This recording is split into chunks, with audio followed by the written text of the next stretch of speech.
Գիտեք, մենք ապրում ենք տեսանելի աշխարհում, չէ՞։ Մենք տեսնում ենք, լսում ենք, գիտենք, չէ, շոշափում ենք, իսկ այն ինչ որ մենք չենք տեսնում, մենք չենք լսում, չենք շոշափում, մեր համար անհայտ է։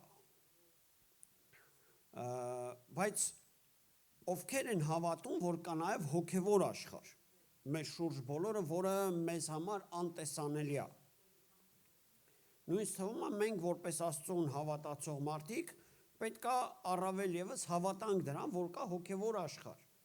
որ կա տեսանելի աշխարհ, որը մենք տեսնում ենք, որը մարդիկ են, այս բնությունն է, եւ կա նաեւ անտեսանելի, որը մեր համար ծածկված է, բայց որը իմիջիայլոց, եթե Աստվածաշունչը այդ մասին ասում է, ինքը ասում է ավելի հաստատուն է, քան այն, ինչ որ մենք տեսնում ենք։ Այսինքն այն անտեսանելին, որը մեզ համար անտեսանելի է, Աստծո խոսքը ասում է ավելի հաստատուն է, քան թե այն, ինչ որ մենք տեսնում ենք։ Եվ Աստծո խոսքը ասում է, եւ այդ չերևացածից, որը մեր համար անհաստատուն է թվում, ասում է այդ չերևացածից եղան այս բոլոր երևացողները։ Հիմա ես ուզում եմ մի փոքր այսօր խոսամ այդ անտեսանելի, մեր համար չերևացող աշխարհի մեջ կատարվող որոշ բաների մասին, որի մասին ցավոք սրտի քրիստոնյաների մեծամասնությունը կամ գերակշռող մասը անտեղյակ է կամ էլ ասենք շատ անտարբեր է դրա վերաբերյալ։ Եվ դրա համար ես ուզում եմ վերցնեմ Դանիելի 10-րդ գլխից առաջի խոսքից ու մի փոքր այս պատմությունը կարդամ ու հետո փորձենք հասկանալ ինչ է կատարվում ընդհանրապես հոգևոր աշխարհում, ինչ է կատարվում այն չերևացող աշխարհում, որը մեր աչքից անտեսանելի է։ Ես չեմ խոսում երկնքի մասին, որը Աստծո գանն է, ես չեմ խոսում դժոխքի մասին, ես խոսում եմ մեծ շրջապատող այս աշխարհի մասին, որը մեր համար անտեսանելի է։ Ուրեմն տեսեք, առաջի խոսքից եմ կարդում Դանիելի մարգարեություն 10-րդ գլուխ։ Ուրեմն Պարսից Կիրիոս թագավորի երկրորդ տարին խոսքը հայտնվեց Դանիելին, որի անունը Բաղդասասար էր կոչվում։ Եվ խոսքը ճշմարիտ էր եւ զորքը մեծ։ Եվ նա հասկացավ խոսքը եւ տեղեկություն ուներ տեսիլքի համար։ Այն օրը ես Դանիելս սուքի մեջ էի 3-7 օրեր։ Ախորժելի հաց չկերա, մի սուգինի չմտավ բերանս, ախորժելի հաց չկերա, մի սուգինի չմտավ բերանս եւ բնավ չոցվեցի, մինչեւ որ 3-7 օրեր լրացան։ Եվ առաջի ամսվա 24-րդ օրը ես մեծ գետի, այսինքն Տիգրիսի եզերքին էի, եւ աչքերս բարձրացրեցի ու տեսա եւ ահա մեկ մարդ կտավ հագած եւ մեջքը գոտի կապած ոփազի ոսկիից։ Եվ նրա մարմինը ոսկեքարի նման էր, եւ նրա դեմքը կայծակի երևույթի պես, աչքերը կրակի բոցերի պես, նրա բազուկներն ու ոտները փայլուն պղնձի տեսքի նման, եւ նրա խոսքերի ձայնը ամբոխի ձայնի պես էր։ Եկեք մեր ֆանտազիան մի քիչ գործի դնենք, մեր վաբրաժենյան։ Ներկայացնում է այն մարդը, այն տեսիլքի մեջ իր տեսած մարդին եւ պատկացեք նրա տեսքը, ասում է նրա մարմինը ոսկեքարի նման էր, այսինքն ոսկի պես էր, նրա դեմքը կայծակի երևույթի պես էր, այսինքն փայլում էր ուժեղ, աչքերը կրակի բոցի պես էին, նրա բազուկներն ու ոտքերը փայլուն պղնձի տեսքի նման, նրա խոսքի ձայնը ամբոխի ձայնի պես։ Պատկասում եք մի հատ տենց հրեշտակ տեսնեք, ինչ կկատարվի ձեզ հետ։ Բայց ասենք մեկ խոսքի մեջ եղելա, որ միկրոֆոնով խոսում են, էխոն բարձրացնում են, մեկը խոսում է, բայց մի քանի հատ ձայներ է գալի։ Պատկասում եք այդ մարդը խոսում էր ու իր ձայնը այնքան sense էխոյի պես էր հնչում, որ ոնց որ մի ամբողջ խոսար այդ մարդու խոսքը, այդ մարդու ձայնով։ Եվ ասում են եւ խոսքի ձայնը ամբողի ձայնի պես էր։ Եվ ես մենակ ես Դանիելս էի տեսնում այս տեսիլքը։ Եվ այն մարդիկ, որոնք ինձ հետ էին, տեսիլքը չէին տեսնում, այլ մեծ երկյուղ եկավ նրանց վրա եւ փախան թաքուստը։ Եվ ես մենակ մնացի եւ տեսա այս մեծ տեսիլքը եւ ինձանում զորություն չմնաց եւ իմ վայելչությունը փոխվեց ապականության եւ ես էլ ուժ չունեցա։ Եվ լսեցի նրա խոսքերի ձայնը եւ երբ որ նրա խոսքերի ձայնը լսեցի, թմրած եղա ընկա երեսիս վրա եւ երեսս գետնին էր։ Եվ մի ձեռք դպավ ինձ, կանգնեցրեց ինձ ծնկներից եւ ձեռքերիս թաթերի վրա եւ ասեց ինձ. ով Դանիել, ցանկալի մարդ, հասկացիր այն խոսքերը, որ ես ասում եմ քեզ, եւ կանգնիր կանգնած տեղդ, որտեվ հիմա քեզ մոտ ուղարկվեցի եւ նա այս խոսքը ինձ հետ խոսելիս ես կանգնեցի դողալով։ Իմիջայլոց թե մի հատ մեջբերում անեմ սրանից առաջ 9-րդ, 8-րդ, 7-րդ գլուխների մեջ, երբ որ Դանիելը նորից տեսիլքներ է տեսնում ու տեսիլքների մեջ ներկայացնում է, ասենք այդ իր պատմում է այդ իր տեսիլքը, այդ տեսիլքների մեջ երկու անգամ էլ ինքը տեսիլքի մեջ տեսնում է մի հրեշտակի, որը գալիս է իրան բերում է ու այդ հրեշտակը ներկայանում է, ասում է ես Գաբրիելն եմ, որ եկել եմ քեզ ասելու։ Ստեղ գրված չի այդ մասին, որ դա Գաբրիելն էր, բայց կարանք երևակայենք։ Կարանք թույլ տանք, որ դա հնարավոր է, որ Գաբրիել հրեշտակն էր, որ նորից եկել էր, որպեսզի Դավիթին եմ ասում, Դանիելին նորից ինչ-որ բան հայտներ, որտեղ Աստված անընդհատ իր կյանքի մեջ ուղարկում էր, որպեսզի իր հետ խոսեր։ Դա նույն Գաբրիելն էր, որ եկավ Մարիամի հետ խոսած, չէ՞։ Եվ այլն։ Կարանք sense մոտավորապես պատկերացնենք։ Եվ 12-րդ խոսքից ասում է, եւ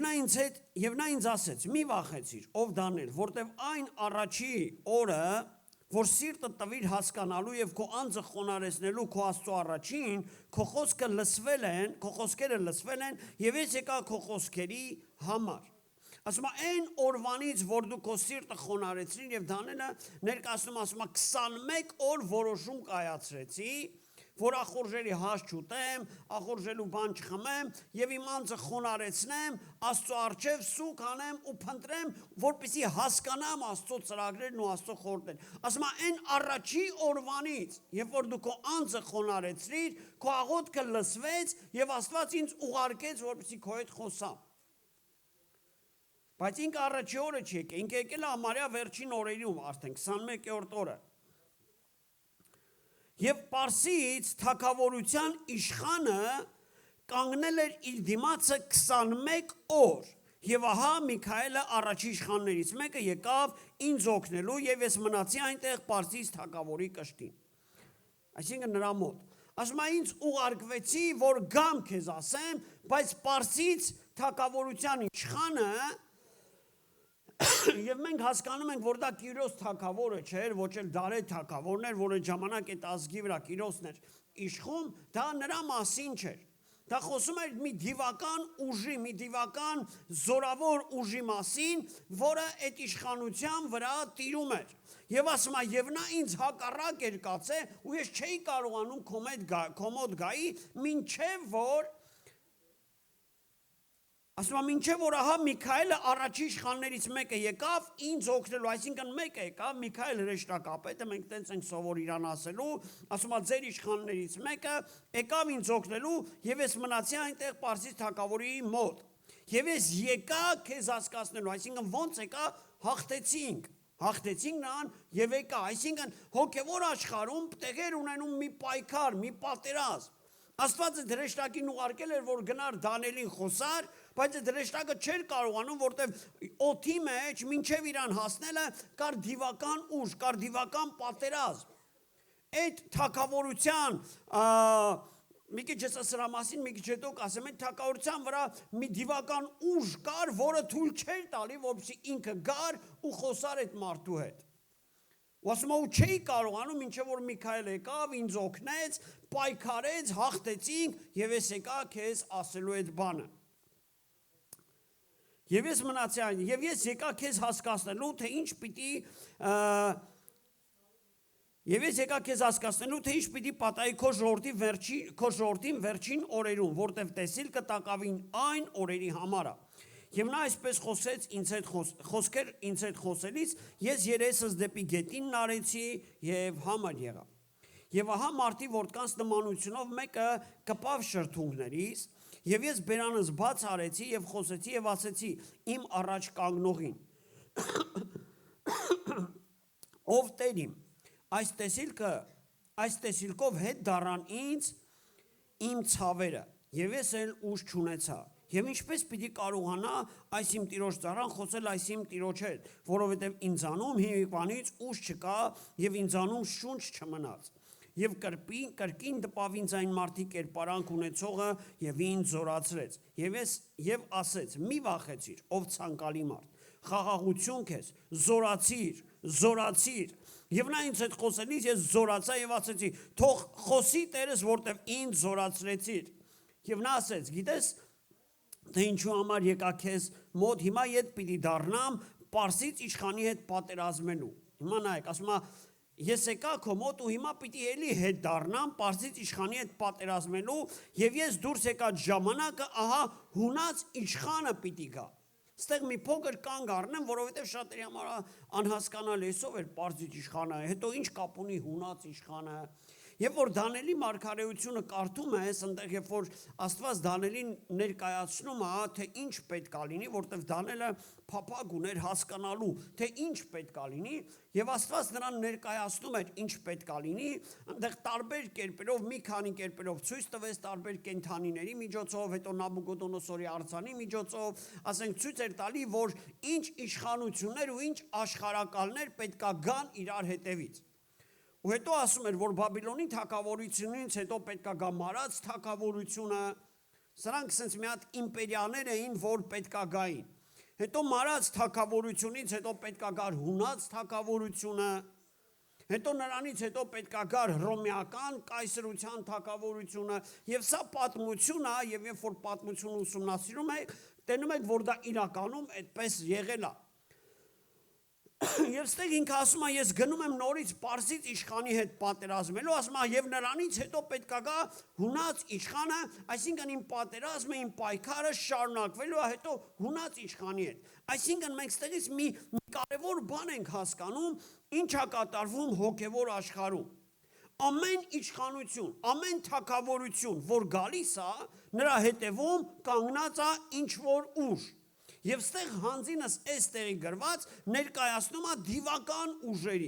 ներկայացնում է սատանայական դիվական ուժեր, որոնք կանգնած էին այդ իմպերիաների հետևում, որոնք կառավարում էին այդ իմպերիաները եւ այդ իմպերատորներին, այդ թագավորներին եւ իշխանակալներին։ Բայց ոչ թե պրոստը բան, այլ հոգևոր աշխարհում տեղեր ունենում նաեւ պատերազմ։ Կար նաև հոգևոր պատերազմ, որոնք այդ հոգևոր պատերազմի ժամանակ հրեշտակները, Աստծո հրեշտակները կռվում էին այդ դիվական ուժերի հետ։ Ես չեմ կարա, ստեղ նկարագրված չի, թե դա ինչ ձևի կռիվ էր, թուրերով կռիվ էր, խոսքով կռիվ էր, չգիտեմ։ Մենք չենք, ստեղ նկարագրված չի, բայց այն որ կար պատերազմ, դա փաստացի, ասում է այդ հրեշտակը։ Նորից կարդա։ Ասում է եւ ահա Եվ նա ասեց, գիտես ինչու համար եկա քեզ մոտ եւ հիմա ետ պիտի դառնամ Պարսից իշխանի հետ ինչ անելու պատերազմելու։ Եվ ես դուրս եկած ժամանակ ահա հունած իշխանը պիտի գա։ Այսինքն դրանից հետո էլ պետք է արդեն հունած իշխանի հետ պատերազմել։ Սակայն ես քեզ իմացնում եմ ճշմարտության գրքում գրվածը։ Հիմա խնդրում եմ ուշադրություն դարձեք 21-րդ խոսքին։ Ասում է, ահա ես քեզ իմացնում եմ ճշմարտության գրքում գրվածքը։ Այսինքն այն ինչ որ գրված է ճշմարտության գրքում, դա ճշմարտությունն է։ Այդ ինչ ճշմարտությունն է։ Ասում է, մեկը չկա, որ ինձ հետ զորեղանա սրանց դեմ, բացի ձեր իշխան Միքայելից։ Այդ ներկա ժամանակի մեջ ասում է, մեկը չկա, որ իմ հետ պատերազմի դուրս գա։ Մեկը չկա, որ իմ հետ պայքարի դուրս գա։ Մեկը չկա, որ իմ հետ կանգնի, որպեսզի մենք պայքարենք, կռվենք այդ դիվական իշխանությունների դեմ։ Բացի ձեր իշխան Միքայելը։ Որոշ աստվածաբաններ ասում են Միքայելը դա ոնց որ Իսրայել ժողովրդի Աստծո կողմից դրված հրեշտակներ, հրեշտակապետներ, որ այդ ազգի համար կռիվ էր տալի, որը պայքարում էր։ Կային դիվական ուժեր, կային նաև Աստծո կողմից դրված հրեշտակներ, եւ նրանց մեջ կար պայքար։ Եվ մենք մեր գործունեությամբ, մեր աղոթքներով, կամ մեր գործերով, կամ մեր խոսքերով ինչ որ մեկին օգնում ենք, ինչ որ մեկի կողքը կանգնած ենք։ Դե եթե մեկին օգնում ենք, այն մեկին հաստատ խանգարում ենք։ Եվ որ ճիշտ տեղում ենք, Աստծոն ենք, Աստծո հրեշտակներին ենք, սենց ասած աջակցում կամ օգնում, եւ որ ճիշտ տեղում չենք, խանգարում ենք, իհարկե։ Եվ ես ուզում եմ ստեղից մի բան հասկանանք, որ հոգևոր աշխարհում կա հոգևոր պատերազմ, որը մենք չենք տեսնում, որը մեր աչքերից ծածկված է։ Կա հոգևոր պատերազմ, կա հոգևոր պայքար, կա հոգևոր բանակ, կա հոգևոր զինվորներ կան, որոնք այդ պատերազմի մեջ գործում են, պայքարում են։ Օրինակ, Հեսուի թղթից եմ ուզում մի տեղ կարդամ, Հեսուի 5-րդ գլուխ, Հեսուի թուղթ 5-րդ գլուխ, Հեսուի գիրք 5-րդ գլուխ, 13-րդ խոսքից, Հեսու 5-րդ գլուխ 13 խոսք։ Սա այնտեղն է, երբ որ Իսրայելի ժողովուրդը դուրս են եկել եւ մտան խոստացված երկիրը, Հորդանան գետը հրաշք ձևով անցան ու առաջին քաղաքը, որ իրանց դեմ կանգնած էր, Երիքովն էր։ Ու Երիքովն էլ, երբ որ նկարագրում է Երիքով քաղաքը, դա մեծ քաղաք էր, շատ հաստ ու շատ ուժեղ պինդ պարիսպներով, եւ Աստված Իսրայելի ժողովրդին ասել էր՝ մտեք ու հաղթեք ու գրավեք։ Ասում է, եւ որ Եհեսուն Երիքովում էր, իր աչքերը բարձրացրեց եւ տեսավ, որ ահա իր դիմաց, այսինքն Հեսուն էր այդ Իսրայել ժողովրդի արդեն մյուս առաջնորդն էր, Մովսեսը արդեն չկար, վերցրել էր Տերը Մովսեսին եւ Հեսուն էր առաջնորդում։ Եվ ես պատկերացնում եմ, Հեսուն եկել էր, կանգնել էր Երիքովի դիմացը, Աստված ասել է գրավեք ու Երիքովն էլ նորից եմ ներկայացնում, մեծ հաստ պարիսպներով մեծ քաղաք էր ու Հեսուն մտածում է, ո՞նց գրավենք այս քաղաքը։ Ո՞նց հաղթենք, ո՞նց այս ժողովրդին հաղթենք, ոչ մենք վարժված զինվորներ ենք, ոչ եսիմ ինչ գործիքներ ունենք, ոչ եսիմ ինչ պատերազմական նենց ստրատեգիաներ ունենք, ո՞նց հաղթենք այս քաղաքին։ Ու տենց իր մեջ խորում էր երևի այդ մասին, ասում է եւ իր աչքերը բարձրացրեց եւ տեսավ, ահա իր դիմացը մեկ մարդ է կանգնած։ Եվ նրա ձեռքին մեր քսուր։ Եվ Հեսուն նրան մոտեցավ եւ նրան ասեց. մեզանից ես դու, թե մեր թշնամիներից ես։ Այսինքն տեսավ, որ այս մարդը զինվոր մարդ է, կռվող զորավոր մարդ է ու հարց առաջացավ. դու մեր Իսրայել ժողովրդից ես, թե թշնամիներից ես։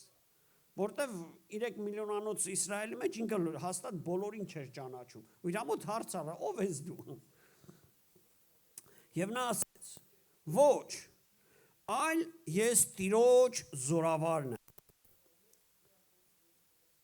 Ռուսերենի մեջ գրված է «Вождь воинства Господня». Այսինքն հայերեն մեջ զորավար նույնպես նշանակում է, այսինքն զորքերի վրա դրված անձնավորությունը։ Աստծո զորքերի վրա դրված անձնավորությունը։ Այսինքն ինքը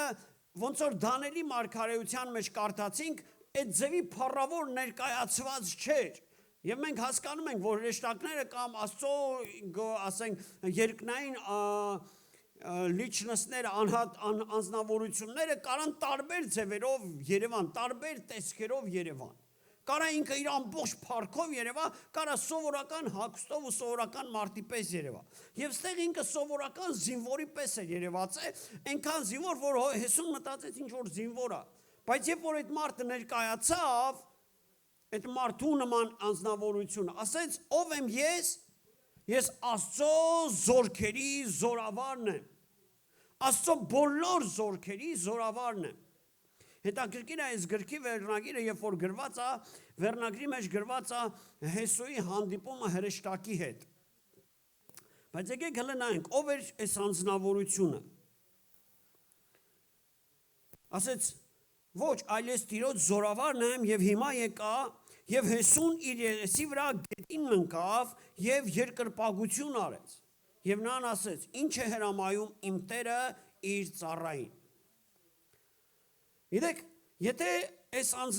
նախ որ մարդ չէր, դա աստեն 100% մարդ չէր ինքը, սովորական։ Եթե վերցնենք, որ ինքը հրեշտակ էր կամ հրեշտակների ամենագլխավորն էր, չէ՞, ստեղ գրված է Հեսուն ինչ արեց, ասում է ընկավ եւ երկրպագեց նրան։ Եթե նա հրեշտակ լիներ, ինչ պետք է ասեր, ով կարա ինձ հուշի։ Հա? Ամեն, հրեշտակը կասեր, հոպ, սպաս, ես ինչ սանում, ինձ չի կարելի երկրպագել։ Եվ մենք այդպես օրինակներ շատ ունենք Աստվածաշնչի մեջ, երբ որ մարդիկ սխալմամբ հրեշտակին ասենք տեսնելով, գիտեք, մեղ դնելու էլ չի, մենք հələ ով է ստեղ հրեշտակ տեսե իր ամբողջ парքի մեջ։ Տեսնենք իմանանք Աստված, ուն գնում են երկրպագում են, բայց հրեշտակներն ասում են, հո, մի երկրպագի ինձ։ Ես քո ծառայակիցն եմ, ես քո նման Աստծուն երկրպագությունը միայն Աստծունն է։ Բայց այդտեղ մենք ասում չենք տեսնում, որ հրեշտակը կամ եթե այս անձնավորությունը հրեշտակ էր, մենք չենք տեսնում այս բանը, որ ինքը կանգնեցնի Հեսուին։ Եվ Հեսուն իր երեսի վրա գետին ընկավ, երկրպագություն արեց եւ նրան ասեց. «Ինչ է հրամայում իմ Տերը իր ծառային»։ Երկրպագություն արեց, հերիք չի, մի հատ էլ ասեց. «Իմ Տեր, Տեր, ինչ ես ինձ հրամայում»։ Այսինքն նրան անվանեց որպես իր Տեր։ Եվ Տիրոջ զորավարը Հեսուին ասեց. «Ոտքերիցդ կոշիկները հանիր, որտև քո կանգնած տեղը սուրբ է», եւ Հեսուն այնպես արեց։ Մեզ նման է, չէ՞, այս օրինակը։ Այնտեղին, երբ որ Մովսեսը, երբ որ Աստված իջավ մորենի վառվող մորենու միջոցով Մովսեսի հետ խոսալու, չէ՞, Մովսեսը ասեց, ով մոտիկացավ եւ Աստված խոսեց, ասեց, ինչ արա, կոշիկներդ հանիր, որտեղ այդտեղը սուրբ է, որտեղ կանգնած, ինչի որտեղ Աստված ինքն էր իջել մորենու միջից, խոսում էր Մովսեսի հետ։ Եվ ստեղ նույն բառն է ասում, Տերը ասում է զորավարը եւ Տիրոջ զորավարը Հիսուսին ասեց, ոտքերիցդ կոշիկները հանիր, որտեղ այնտեղը որ կանգնած ես սուրբ է։ Եվ հետո երբ որ շարունակությունը հաջորդ գլխի մեջ են կարդում, մեր մեջ է այս գլուխները իրարից առանձնացված։ Հին ժամանակում սա եղել է մի ամբողջ պատմություն իրարից առանց բաժանվելու։ Եւ Երիքովը Իսրայելի որդկանց առաջին ամուր կերպով փակված էր, դուրս եկող եւ մտնող չկար, եւ Տերը Հեսուին ասեց։ Այսինքն շարունակությունը շարունակվում է պատմությունը։ Եւ ինչ ասում է, եւ Տերը Հեսուին ասեց. Տես, ես քո ձեռքն եմ տվել Երիքովը եւ նրա թագավորության, զորավոր քաջերին եւ այլն, եւ Աստված ստեղ Հեսուին ստրատեգիա է տալի, ոնց հաղթի Երիքովին։ Ով էր այդ Տիրոջ զորավորը։ Մենք 100%-անոց չենք կարա ասենք ինքն է, բայց կարանք մի փոքր սենց եզրակացնել մեր մեջ, որ նա մարդ չէր, չէ՞։ Հրեշտակ, էր թե չէր, չէր, բավ էր, մենք կարանք եզրակացնենք, որ դա երևի Հիսուսն էր ինքը, որը դեռ մարմնացած չէր, բայց ինքը Աստծո մոտ էր, չէ՞, մենք գիտենք Հիսուսը, որ երկնքում էր, ինքը չի հայտնվեն ժամանակ, երբ որ ինքը ծնվել է, ինքը գրված է, ինքը սկզբից էր։ Եվ մենք կարանք ստեղ եզրակացնենք, որ ինքն էր դա, եւ ինքը որ ոնց է ներկայանում,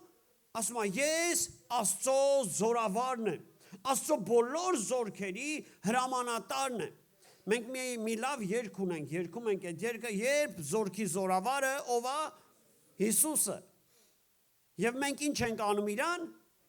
հետևում ենք իրան, եւ նրա բոլոր զորքը նրան հետևում, այսինքն մենք հասկանում ենք, որ այո, հոգեվոր աշխարհում կա բանակ, կա զորավար, եւ այդ զորավարի անունը Հիսուս է, եւ այդ զորավարի բանակը բաղկացած է ումից զինվորներից, եւ այդ զինվորների մեջ կան թե հրեշտակներ, Միքայելը, Գաբրիելը եւ այնտեղ շատերին, որ ներկայացվում է, եւ կան նաեւ այդ բանակի մեջ մարդիկ, մենք։ Եկեք հիմա Եփեսացիների թուղթը կարդանք։ Եփեսացիների գիրք, թուղթ 6-րդ գլուխ։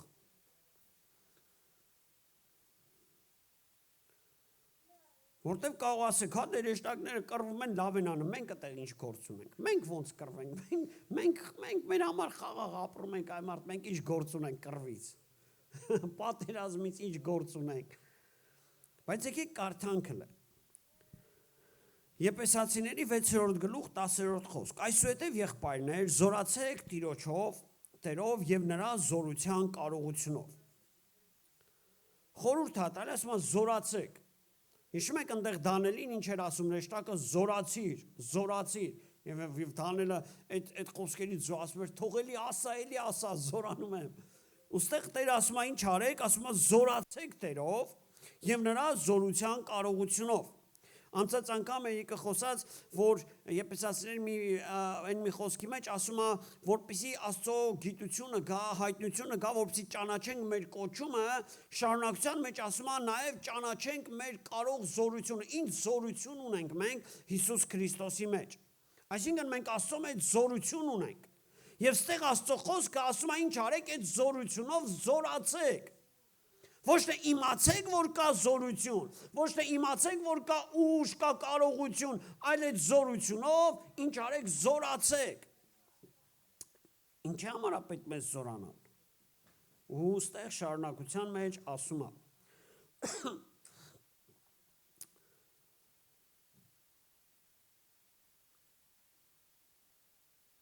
Այսուհետև եղբայրներ զորացեք Տերով եւ նրա զորության կարողությունով եւ Աստծո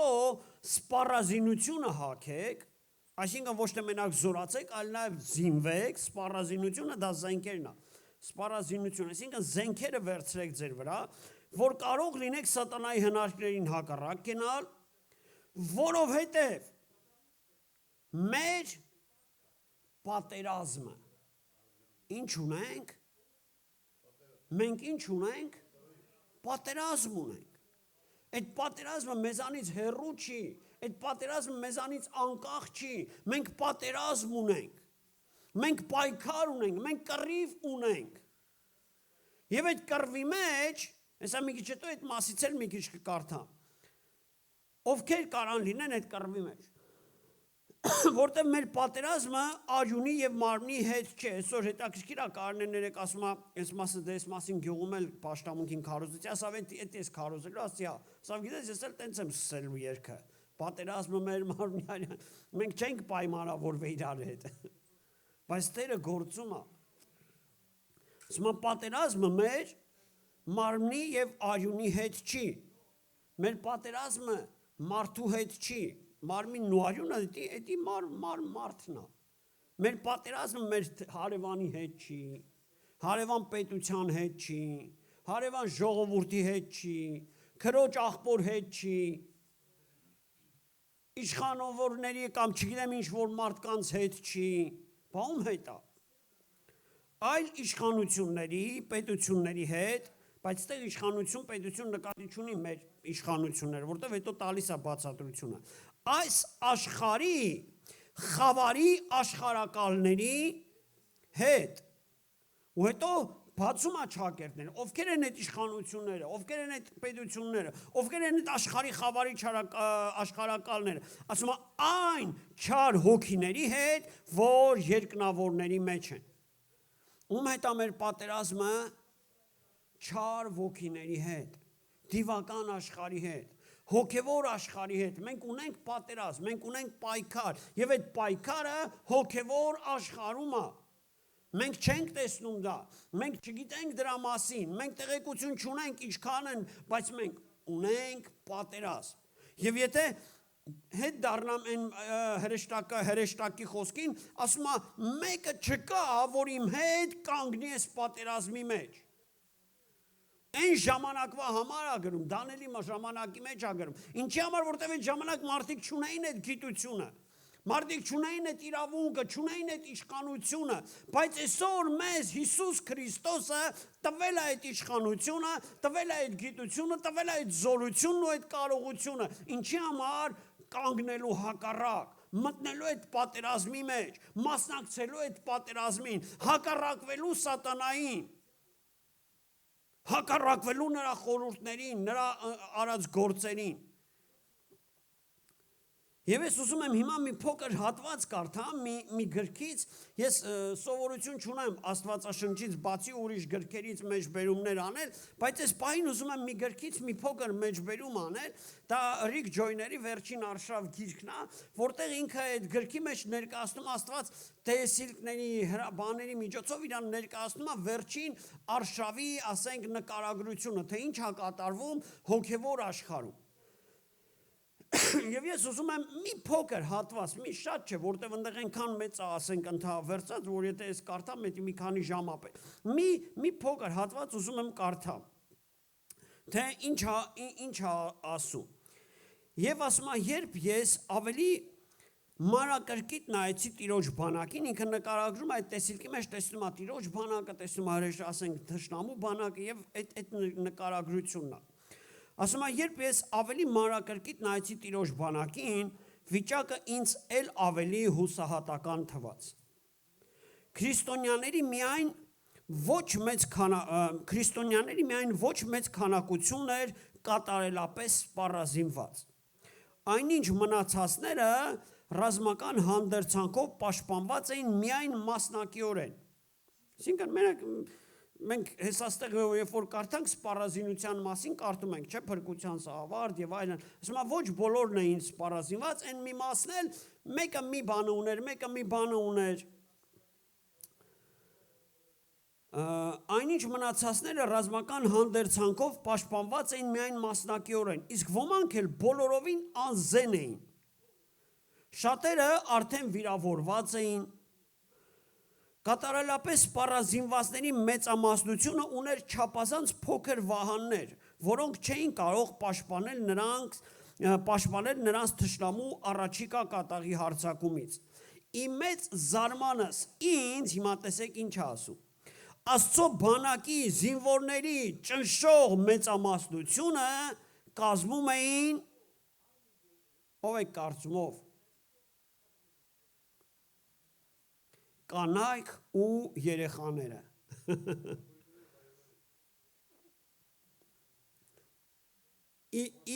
Ասենք իլուր նրան, որ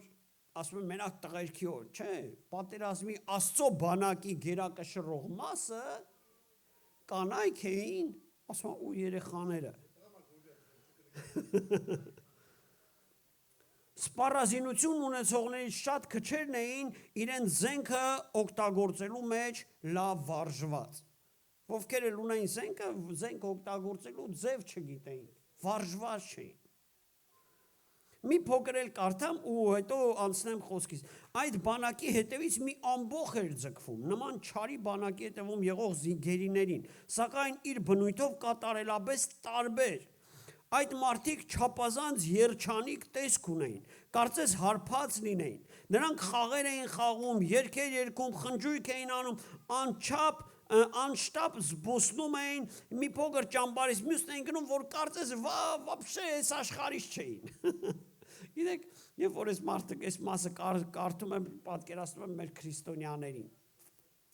Ոչ մի բանից վեճներս չի։ Մենք փարգից, մենք վայելում ենք կյանքը։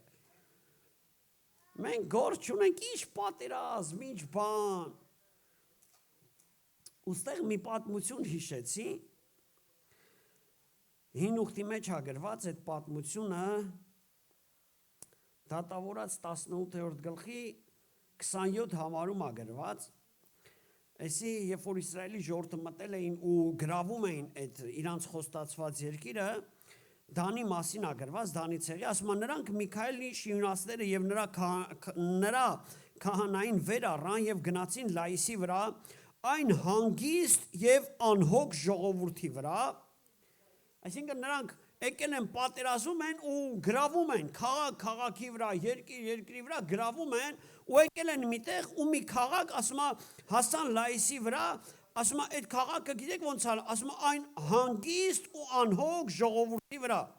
Եվ նրանց սուրի բերանով զարկեցին, քաղաքը կրակովայրեցին, եւ նրանք Սիդոնից հեռու լինելով եւ մի մարդի հետ գործ չունենալով ազատող չկար։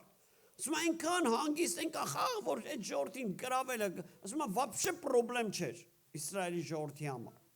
Եվ որ այս տեղը կարդացի, շատ նմանեցրեցի սրան, շատ քրիստոնյաներ իրանց համար հանգիստ, անտարբեր, ոչ մի բանից գործ չունեն, ապրում են։ Բայց գիտեք, Աստված սատանային ոնց է ներկայացնում։ Ասում է, սատանան մռնչացող առյուծի պես ինչ անում, ման է գալիս, թե ումը կուլ տա։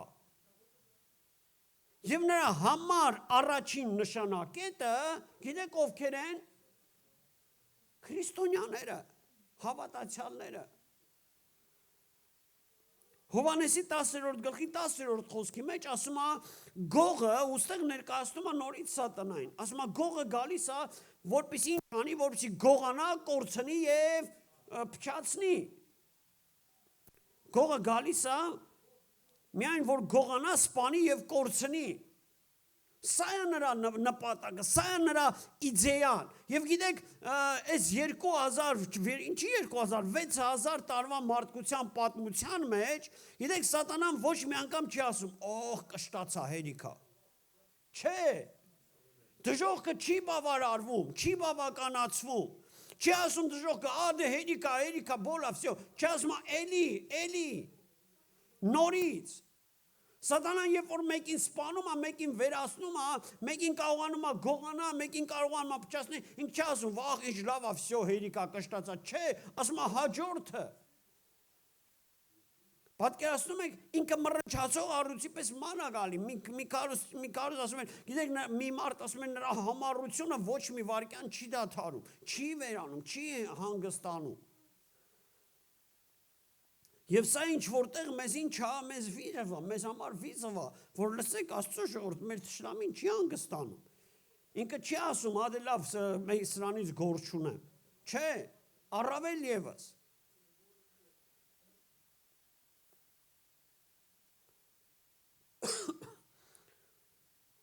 Ետ դառնամ Եփեսացիների 6-րդ գլուխը։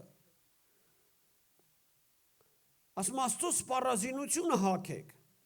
Աստծո զենքերը հագեք, զինվեք Աստծո, նրա զորությունով զորացեք։ Ինչի համար, ասում է, որպեսզի կարող լինեք, մեկ, առաջին ինչ անենք, սատանայի հնարքներին հակառակ կենալ։ Մենք կանչված ենք սատանայի հնարքներին հակառակ կենալ։ Մենք կանչված չենք իրան ասելու, հա դե ինչ անում ես ինձանից գործ չունես։ Ինքը տես բան չունի, որ քեզանից գործ ունենա։ Ինքը տես բան չունի, որ քո ընտանիքի անդամից ինչ-որ մեկին ասի, լավ սրան ձեռ չեմ տա, չէ։ Ինքը նպատակ ու ծրագիր ունի ամենքի համար։ Ու ամենքի համար իր ծրագիրը մեկն է, գողանա, կորցնի եւ կորուստի մեջ տանի, սպանի եւ կորցնի։ Եվ մենք, քրիստոնյաներս, ինչի համար են կանչված, որպեսզի նրա հնարքներին հակառակ կենան։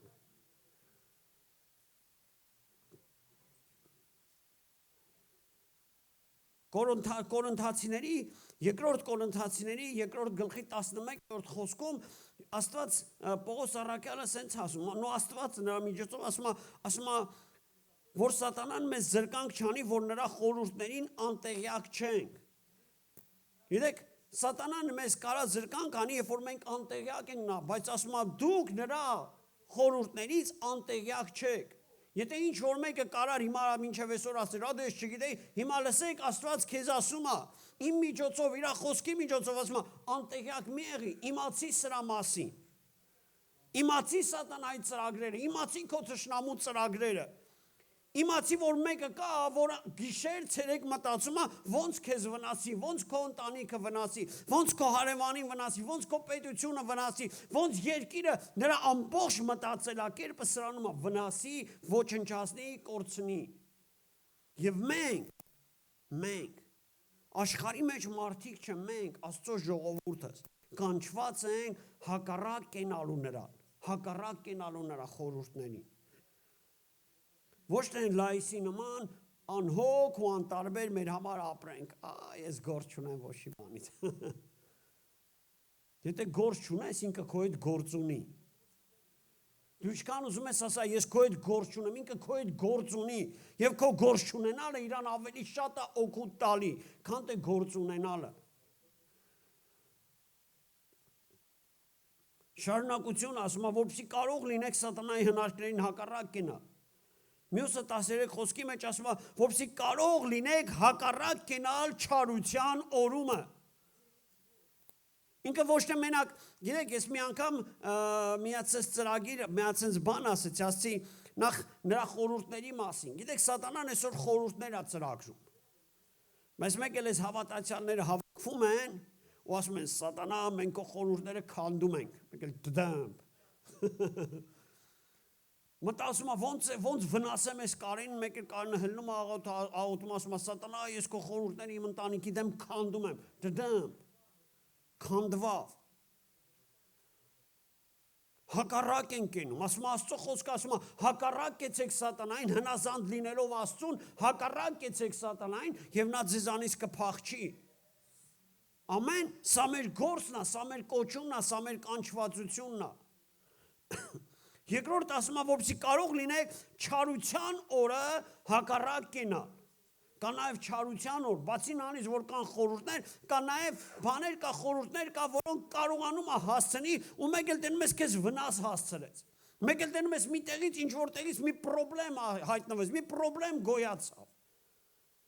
Ինչի համար մենք պետք է սպառազինվենք, ինչի համար պետք է զինվենք, որպեսզի այդ չարության օրն էլ նրան կարողանանք հակառակ կենալ, որպեսզի ոչ թե ինքը իր գործը անի, այլ Աստծո խոսքը կատարվի, որ ասում է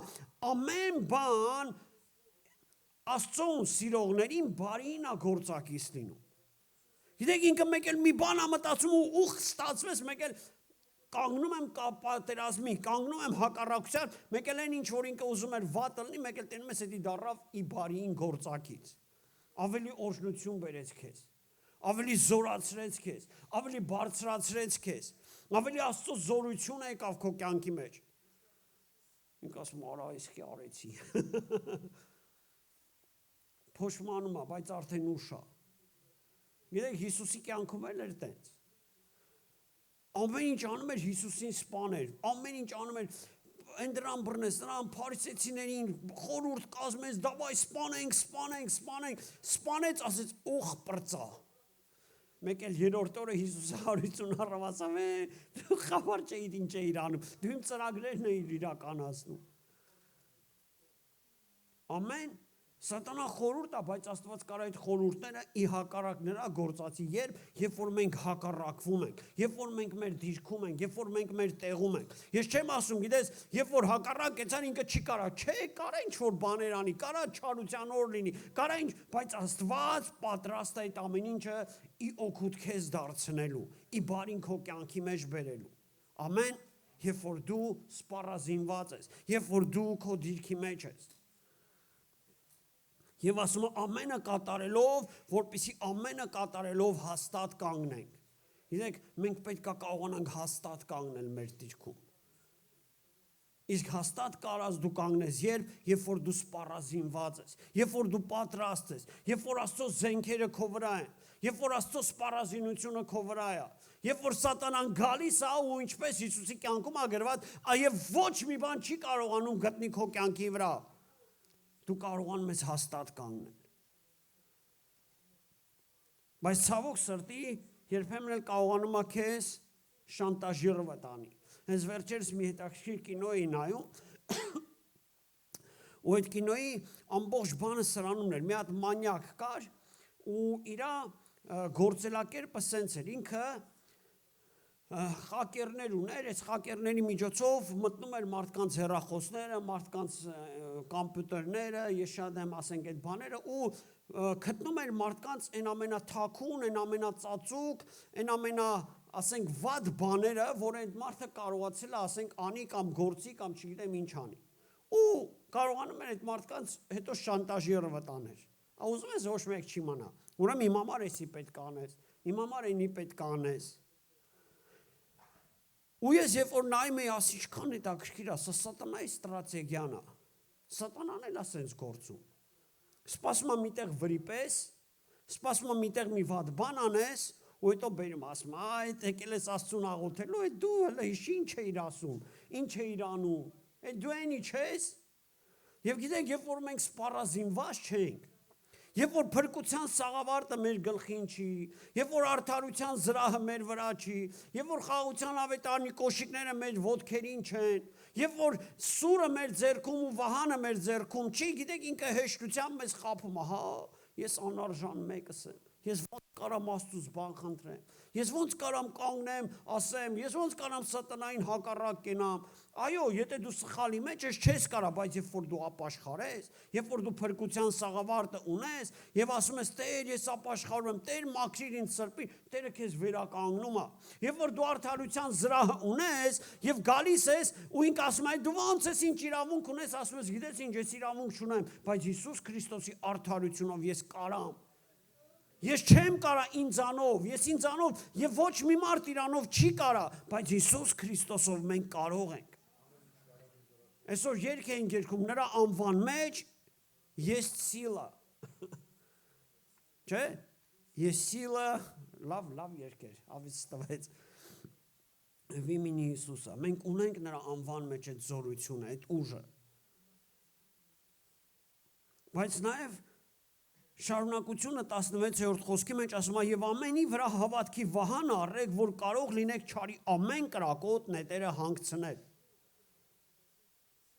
Բացի նրանից, որ ինքը ունի խորհուրդ, որ ինքը ունի չարության օր, ինքը ունի նաև կրակոտ նետեր, որով մեզ ինչ անում, նետահարցակում է, նետահարում է։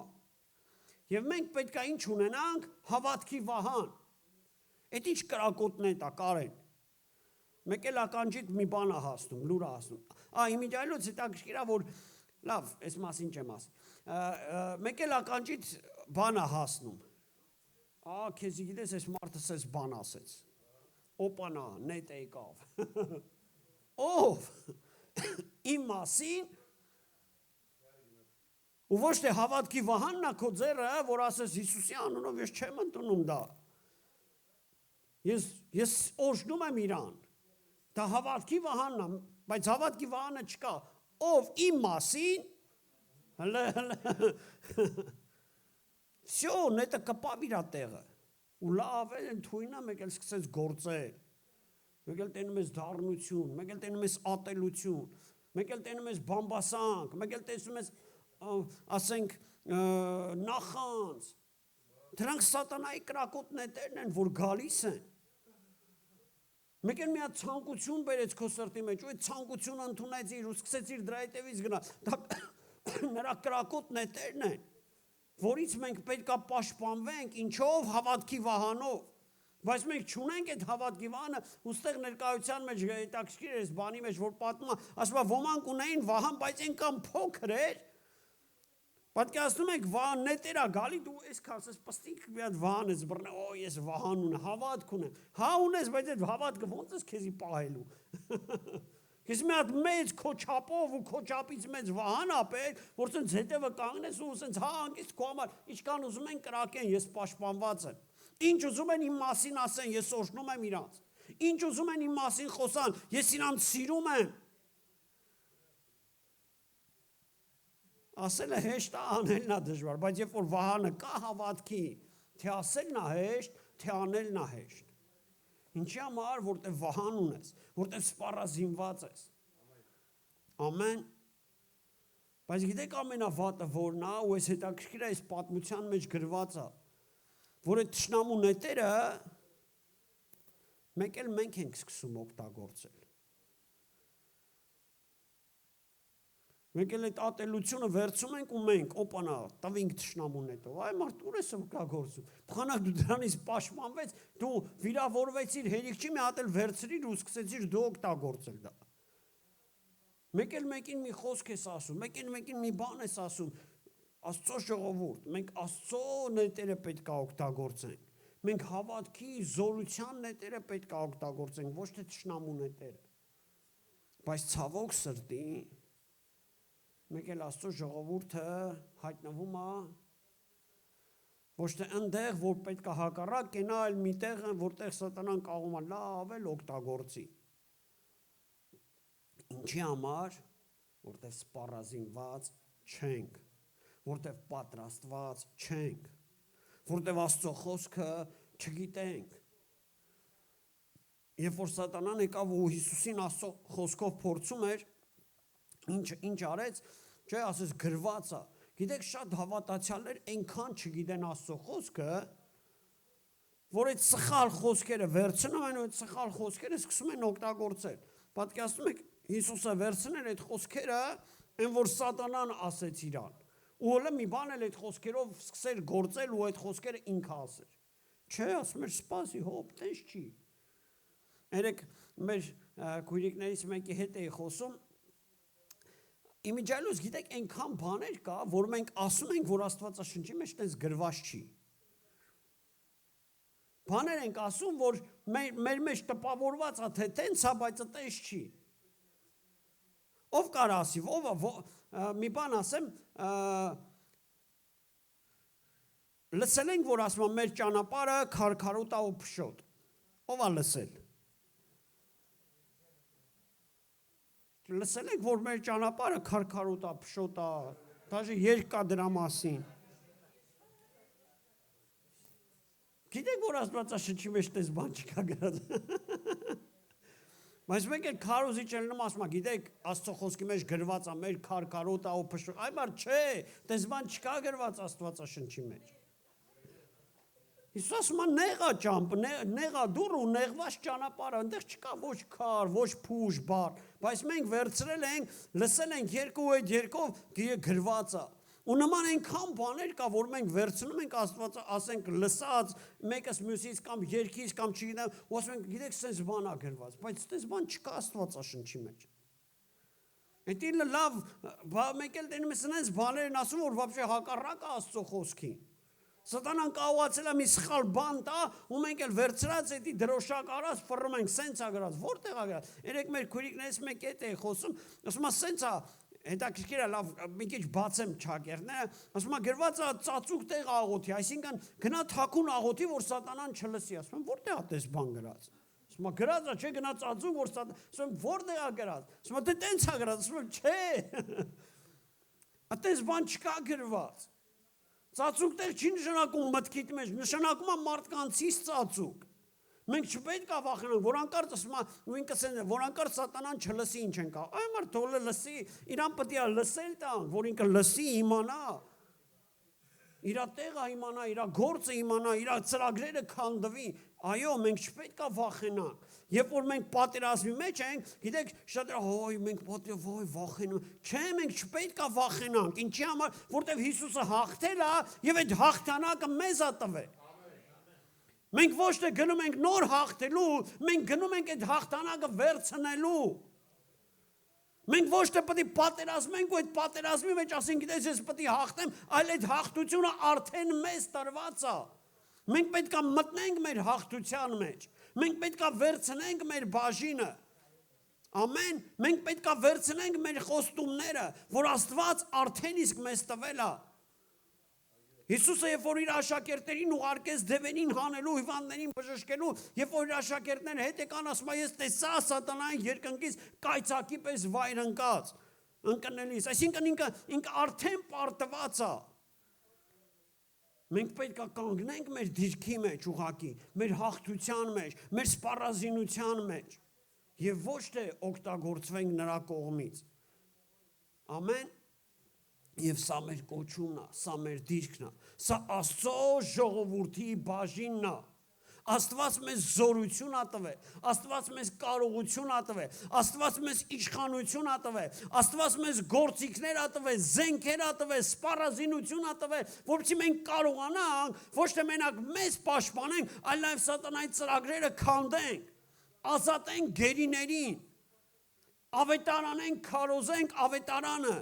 Ամեն։ Եվ սա մեր գործն է, եւ սա մեր պատերազմն է հոգեոր։ Աստված մեզ զենք ա տվել սատանայի ծրագրերը քանդելու։ Այո, ինքը այս իշխանավորների վրա ունի իշխանություն ու կան դիվական զորություններ, որոնց միջոցով ինքը ծրագրում է, ոնց քանդի, ոնց վնասի, ոնց օրենք անի, բայց մենք այսօր իրավունք ու իշխանություն ունենք հոգեոր աշխարհի մեջ մերը ասելու, մերը հրճակելու։ Մեր ընտանիքների մեջ մենք ունենք այդ իրավունքն ու իշխանությունը մերը ասելու, մերը հրճակելու։ Ամեն։ Եվ սա մեր դիրքն է, սա մեր կոչումն է։ Եվ սրա մեջ մենք կանչված ենք։ Ամեն։ Դրա համար Աստծո ժողովուրդ։ Ուզում եմ վերջացնեմ։ Եկեք անհոգ ու հանգիստ չլինենք։ Ու ոչ էլ երեխեք կան, չէ, փոքր ժամանակ, որ պահկվոցի ես խաղում, ասում ես, ուր ասեց աչքերը փակում, ասում է, ես չկամ։ Ինքը իր աչքերը փակում է, գիտի, վсё, ոչ մեկ իրան չի տենում։ Շատ հավատացյալներ սենց են, ասում են, ես չկամ, վсё, սատանան ինձ գործ չունես։ Չէ, այ մարդը չի լինի։ Ինքը քո հետ գործ ունի։ Բայց երբ որ քո հետ գործ ունի, ինքը պետք է վախենա քեզանից։ Ինքը պետք է վախենա քեզանից, ոայ սրա հետ հանկարծ գործ չունենամ։ Կամ էլ երբ որ գործ ունի, ասես ինչ արեցի, գլխիս սարքեցի։ Երբ որ ես ու դու մեր դիրքի մեջ ենք։ Երբ որ ես ու դու մեր կանչվածության մեջ ենք, մեր սպառազինված զենքերը մեր վրա է, երբ որ մեր սուրը մեր ձեռքին է, երբ որ մեր հավատքի վահանը մեր ձեռքին է, այո, մենք կանչված ենք, Հայտնության գրքի մեջ մի տեղ կա գրված, մեկի մասին ասում է, նա հաղթող էր եւ դուրս եկավ հաղթելու։ Մենք հաղթող ենք եւ մենք դուրս պետք է գանք հաղթելու։ Սա մեր դիրքն է ու սա մեր կոչումն է։ Ամեն, հալելույա։ Եկեք